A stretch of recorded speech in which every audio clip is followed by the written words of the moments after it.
অন্ধকার মঞ্চ, হাজার হাজার মানুষ নিঃশ্বাস চেপে অপেক্ষা করছে। হঠাৎ আলো জ্বলে ওঠে, কালো টার্টলনেক, জিন্স, হাতের ভেতরে আত্মবিশ্বাস। তিনি বলেন, ওয়ান মোর থিং। এই দুটো শব্দই থেকে যার পৃথিবী। এই কণ্ঠের নাম স্টিভ জবস। 1955 সালে 24শে ফেব্রুয়ারি আমেরিকার সান ফ্রান্সিসকোতে জন্ম নিল এক শিশু, যাকে তার জৈবিক বাবা মা রাখতে পারেননি। একজন সিরিয়ান অধ্যাপক ও এক জার্মান তরুণীর সন্তান, কিন্তু সমাজের ভয়ে তারা তাকে ছেড়ে দেয়। এই শিশুকে দত্তক নেন পল ও কালারা জবস। তারা ধনী ছিলেন না, কিন্তু সন্তানের জন্য স্বপ্ন দেখতে জানতেন। স্টিভ ছোটবেলা থেকেই আলাদা।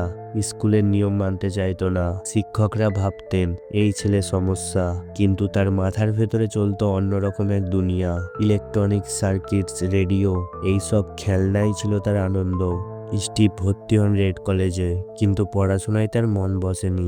6 মাসের মাথায় কলেজ ছেড়ে দেন।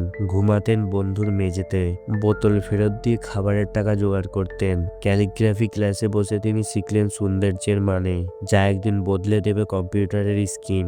1976 সালে একটি ছোট্ট গ্যারেজে স্টিভ ওজনিয়াল আর একটি স্বপ্ন। জন্ম নিল Apple computer. Apple mark II সাফল্য আনলো। তরুণ স্টিভ হঠাৎ করেই হয়ে উঠলেন মিলিয়নার, কিন্তু তার খিদে তখনও মেটেনি। 1984 সালে মুক্তি পেল ম্যাকিনটশ।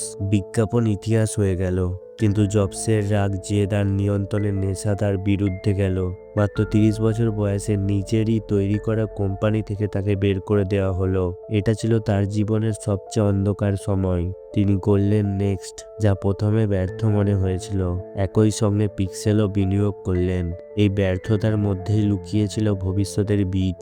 1997 সালে অ্যাপেল প্রায় দেউলিয়া। অ্যাপেল কিনে নিল নেক্সটকে। স্টিভ জবস ফিরে এলেন অ্যাপেলে। তারপরে একের পর এক বিপ্লব।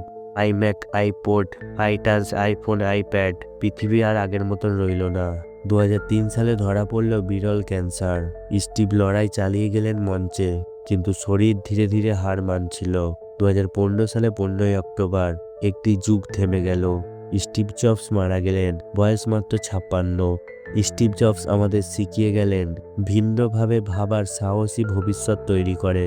শেষ কণ্ঠে ভেসে আসে, ক্ষুধার্ত থেকো, বোকা থেকো।